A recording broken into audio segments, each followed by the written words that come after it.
Antes de conocer esta crónica, hay una serie de preguntas que creo nos deberíamos hacer. ¿Quién, cuándo, dónde y por qué se crea la leyenda negra? ¿Cómo nace la leyenda negra española y qué consecuencias ha tenido y tiene actualmente? ¿Quién se beneficia de la leyenda negra antiespañola? Pues bien, si continúas con nosotros, vas a conocer las respuestas a todas estas preguntas.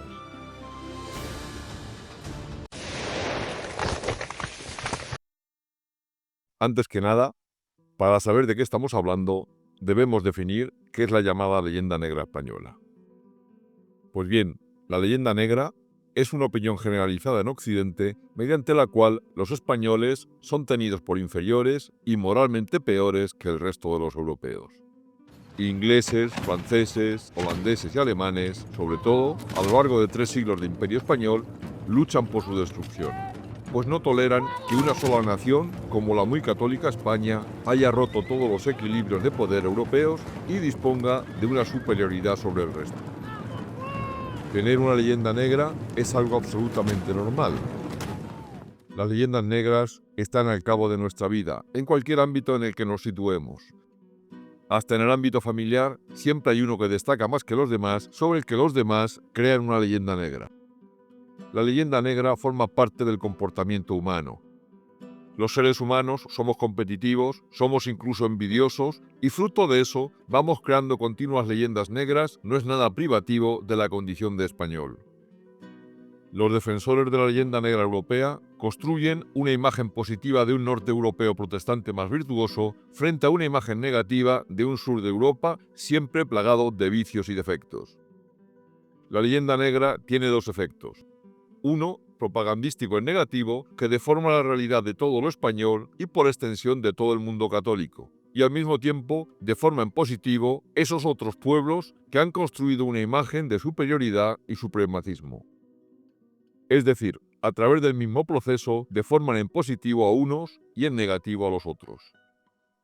La leyenda negra es un arma, fundamentalmente es propaganda de guerra que se utiliza contra el imperio dominante de esa época, la España de los Habsburgo primero y después de los Borbones. El imperio español, durante los 3 siglos que dura, siglos XVI, XVII y XVIII, convierte a España y a todo su imperio en la primera potencia del mundo. La leyenda negra comienza en las llamadas guerras de Italia a principios del siglo XVI, en los territorios controlados por franceses y sus pocos aliados italianos que allí luchan contra España, que ha acudido a la petición de socorro de algunos territorios italianos que se sienten amenazados por Francia. Como el resultado final de estas guerras en Italia es la completa derrota de los franceses, estos y sus aliados italianos persisten en la difamación de esos españoles que se creen los únicos hijos de Dios. La gran difamación salta a Alemania cuando se producen los problemas religiosos y políticos con Lutero y la estrategia política que desarrolla este contra el emperador Carlos V. En Alemania, el otro enemigo de los Habsburgo, Lutero, es un gran antisemita.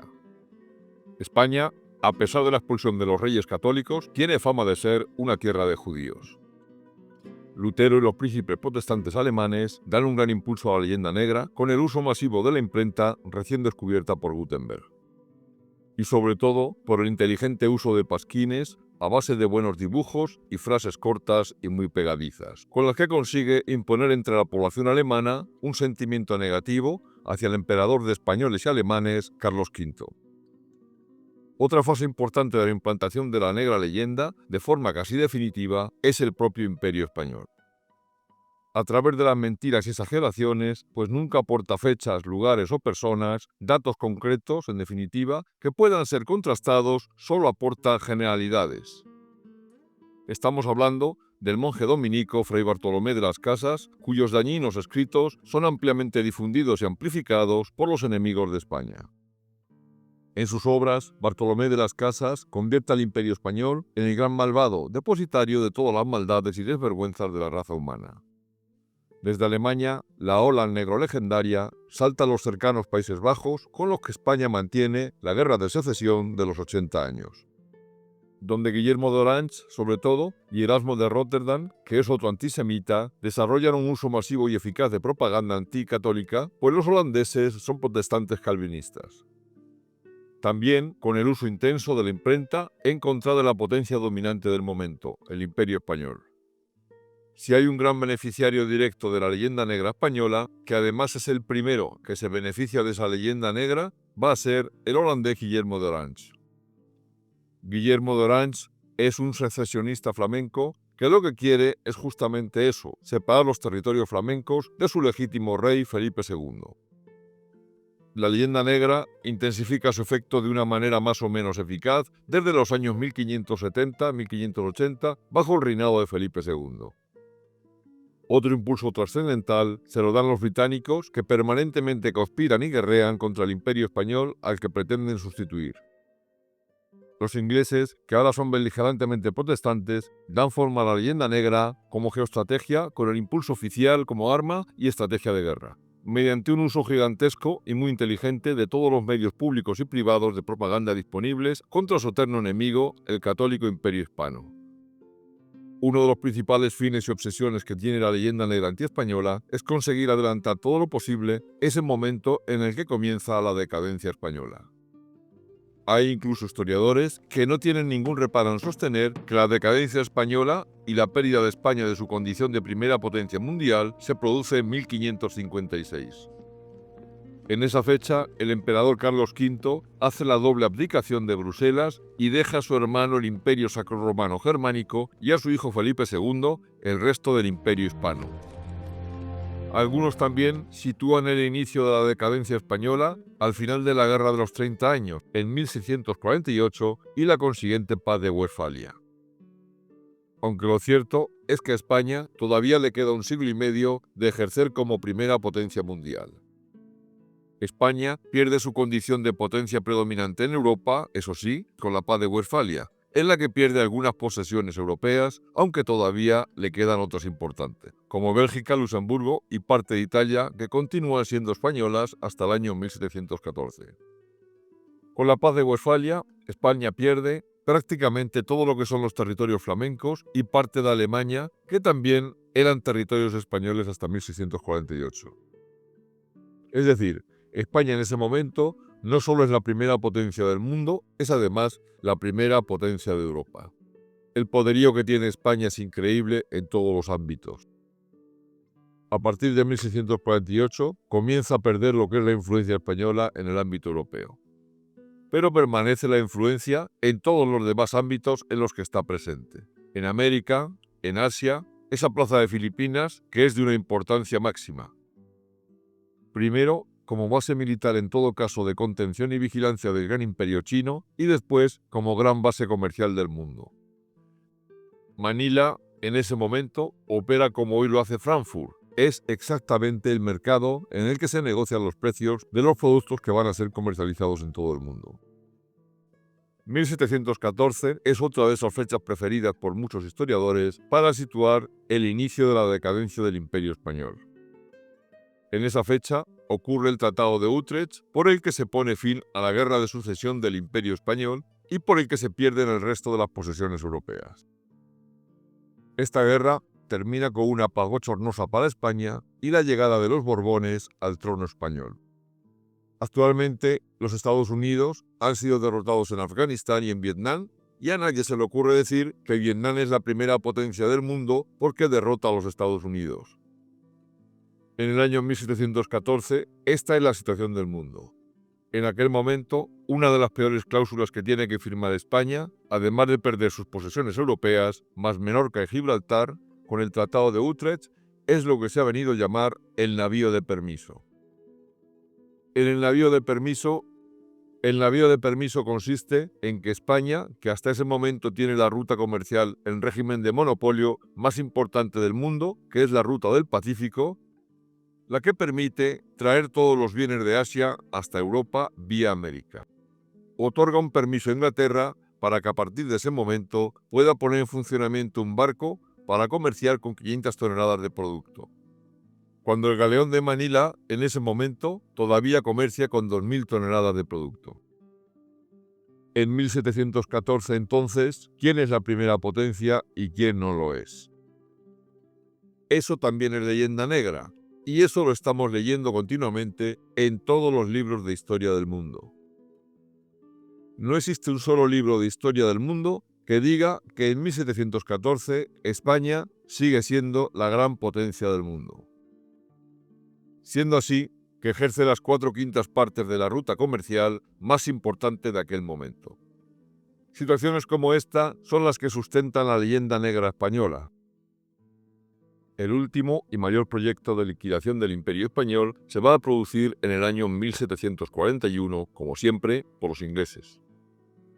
Es la famosa batalla de Cartagena de Indias, donde el héroe español, el gran Blas de Lezo, va a ser capaz de defender la ciudad de Cartagena frente a la flota más grande constituida hasta entonces. En aquel momento, con una intención de tipo militar o de tipo agresivo, el almirante inglés Vernon, procedente de los Estados Unidos, pretende conquistar y entrar por Cartagena de Indias, hoy día en Colombia, en el Atlántico, y desde allí conquistar toda Sudamérica. Entrar por el norte de Sudamérica y llegar ya prácticamente hasta el Río de la Plata, hasta los confines últimos de lo que es el continente sudamericano y arrebatar a España de esta manera el imperio. Les resultó imposible, no lo pudieron hacer. Probablemente 1741 sea la fecha en la que los ingleses deciden que no hay nada que hacer por esta vía. Es un imperio inexpugnable militarmente. Piensan que no lo van a conseguir nunca y deciden entonces, cuando alguien dice esto va a ser imposible desde fuera, no vamos a hacer nada. Lo único que podemos hacer, piensan, es alimentar un proceso de implosión para que sean ellos mismos los que se autodestruyan. Y esto es precisamente lo que van a hacer, gracias a la leyenda negra que está operando desde hace siglos. Pero que va a tener sus mejores efectos a partir del año 1741, que es cuando va a empezar a conseguir aquello que se proponía. Dado que desde fuera no se puede conquistar, lo van a explotar desde dentro. La difusión controlada de la leyenda negra continúa en Norteamérica. Son los mismos Estados Unidos, a los que España ha ayudado de forma decisiva a independizarse, quienes empujan a sus habitantes, mayoritariamente protestantes anglosajones, en su lucha por expandir su territorio hacia el oeste. Cuando colisionan con el dueño de esas tierras a colonizar y conquistar, el católico y negro legendario Imperio Español. Algunos años después, también España, en 1898, será el primer país al que incomprensiblemente los Estados Unidos declaren la guerra. Otros grandes compradores de la leyenda negra son los criollos españoles de Hispanoamérica, que compran todas las mentiras y falsedades vertidas hasta entonces en contra de la hispanidad. Los virreinatos, que hasta ese momento son enormemente prósperos, justo lo contrario de la España peninsular, pues ese es el modelo del Imperio Español, las aceptan interesadamente sin considerar si son ciertas o no, facilitando un estado de opinión que acabará generando las guerras civiles por toda Hispanoamérica, de españoles contra españoles, en las que los indios siempre están al lado de la corona que los ha amparado. Que los indios defiendan a la corona es algo lógico, pues Isabel la Católica desautoriza desde el principio de la hispanización el antiguo derecho aristotélico de conquista, que permite hacer esclavos a los pueblos vencidos. Ahí está el ejemplo de Fuerte Mosé, foco de libertad antiesclavista en la Norteamérica de las plantaciones británicas, cuando estamos hacia 1740, en plena guerra del asiento contra los ingleses.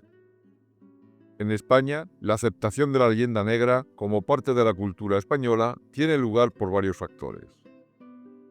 Hacia el año 1700 se produce el cambio de dinastía reinante en España, de los Austrias a los Borbones, son las dos grandes dinastías rivales en Europa. Previamente a la llegada del Borbón Felipe de Anjou, el rey francés Luis XIV, abuelo del aspirante a rey de España, realiza una gran campaña propagandística sobre lo mal gestionado y el desastre que es el Imperio Español por culpa de los Habsburgo, lo que los inhabilita para gestionar ese enorme imperio. Francia, que en ese momento es la mayor potencia europea, se postula como la única capaz de enderezar, según ellos, al Imperio Español. Esto ocurre antes y durante el siglo XVIII, lo que origina lógicamente en ese tiempo un rechazo a escribir sobre la historia de España, cuando no, una hispanofobia hacia el periodo de los Habsburgo. Otra consecuencia es el afrancesamiento de las élites para asegurar su supervivencia en el nuevo régimen. llegando al esperpento de las afrancesadas élites españolas durante la Guerra de Independencia, que asumen completamente los planteamientos, incluyendo los históricos, que mantiene Napoleón.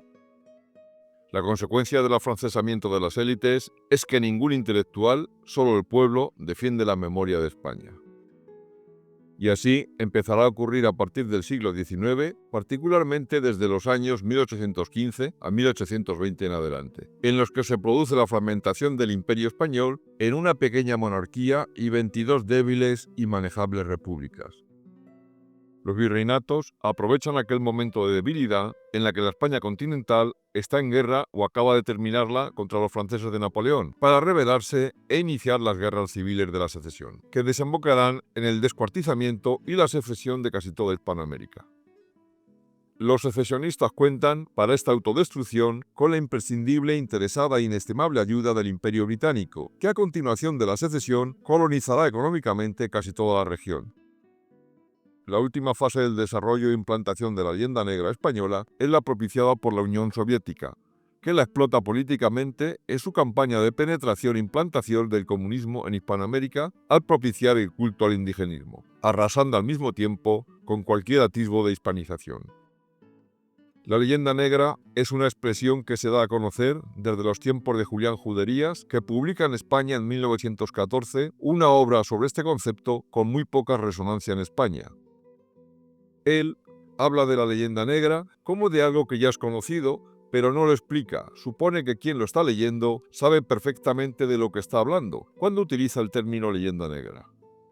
Solo la acción combinada de varios autores extranjeros, como el sueco Arnoldson, de los norteamericanos Malvin, que escribe sobre hispanofobia, así como también los californianos Hilton y Powell, consiguen desempolvar información olvidada e inician un leve goteo de trabajos historiográficos sobre leyenda negra e hispanofobia. La leyenda negra es una gigantesca maniobra de distracción. Mientras que todas las universidades del mundo están entretenidas investigando los excesos de la Inquisición española, nadie ve la represión y los horrores de la gran intolerancia religiosa que se producen en los territorios protestantes. Inquisición había en muchos países, entonces, ¿por qué interesa solo la española? Pues porque mientras tanto no vemos ni nos ocupamos de la intolerancia religiosa y la feroz persecución contra los católicos en los países protestantes. La leyenda negra antiespañola está muy viva. Está tan viva como siempre estuvo, y no es así decir que más viva que en algún otro momento de nuestra historia. Porque si hay algo que nos caracteriza a los españoles del siglo XX, y es posible que también a los del siglo XXI, es que carecemos del instinto de autodefensa. Esto es algo único que no se da en otros países. No somos el único país del mundo que tiene leyenda negra, pero probablemente sí seamos los únicos que no nos defendemos.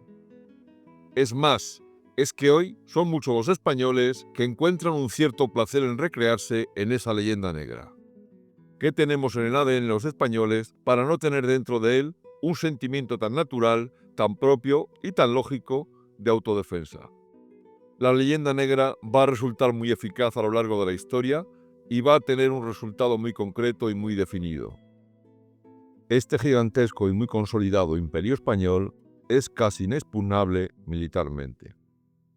Durante 3 siglos sus enemigos solo consiguen hacer mella en los territorios europeos de lo que es el mayor imperio del mundo. No quisiera terminar esta crónica sin plantear una pregunta que me asalta. ¿Qué hubiera ocurrido en la historia de la hispanidad si cuando la España peninsular estaba ocupada con engaños por el francés, sus reyes Carlos IV y Fernando VII prisioneros de Napoleón y el trono usurpado por el francés José I alias Pepe Botella? En ese momento, el resto del imperio español, sobre todo los virreinatos americanos, hubieran acudido en ayuda de sus hermanos peninsulares. Eso ya nunca lo sabremos, aunque quizá la respuesta la tuviéramos pocos años después, cuando esos mismos virreinatos, que no ayudaron a la España peninsular en guerra, inician las guerras civiles que llevan a la secesión y la desmembración de esas tierras americanas de la corona española. Esa negación de auxilio entre hermanos en peligro y su posterior actuación con las guerras civiles de secesión quizás son el efecto más palpable de la nefasta influencia que a nivel interno tuvo la leyenda negra sobre el Imperio español. Hasta tal punto es claro el efecto de la leyenda negra que solo hay que comparar el desarrollo de la civilización en el momento de la secesión de los virreinatos con la ocultada situación en la que se encuentran los países africanos en el momento de su independencia, tras padecer a los imperios extractivos de África que hicieron ingleses, franceses, alemanes y belgas. Solo hay que ver el nivel de desarrollo de los países africanos y la escasísima información que existe sobre su colonización y compararla con la leyenda negra para comprender todo el proceso. Este lamentable efecto perdura en nuestros días con más fuerza si cabe, sustentado ahora por intereses políticos que impiden que los hermanos puedan reconciliarse bajo el amparo de la fuerza arrolladora que supone la hispanización. El objetivo es que juntos podamos en un futuro mundial multipolar, dominado por bloques culturales homogéneos, iniciar un inevitable proceso de acercamiento y vinculación mutua utilizando esa maravillosa herramienta del ciberespacio, por el que la hispanidad pueda ocupar el lugar que le corresponde en el mundo. Es un movimiento lento pero inexorable que tendrá su fruto en generaciones venideras. Y sin más, mis queridos amigos, aquí termina esta crónica, que bien pudiera ser una primera parte sobre la leyenda negra. En nuestra próxima crónica conoceremos y analizaremos los mitos en los que se sustenta la leyenda negra española. Si te ha gustado este capítulo, puedes darnos un me gusta y si estás interesado en conocer el momento de la publicación de nuestros próximos vídeos, puedes suscribirte a nuestro canal de Crónicas de Hispania.